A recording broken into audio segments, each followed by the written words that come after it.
nə üçündür? Sənə əbədi bir dünya vəd edir ki, sən bu işlərlə həvəslə məşğul olasın.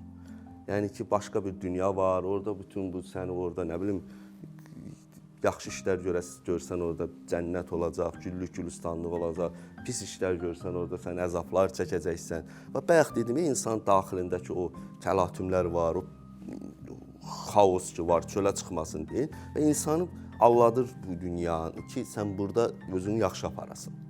O uşağı ki alladırlar, məsələn, sən bu belə elə səni. Və bir səni alladır ki, sən bu dünyada özü yaxşı aparasan, düz apar. Mən indi düz deyim, dinin əleyhinə deyiləm. Dini, bəlkə fikirləşirsən ki, tutaq ki, məsələn, bu olmasa, bu insan tutaq ki, düşünsə ki, həqiqətən başqa bir dünya yoxdur və özünü o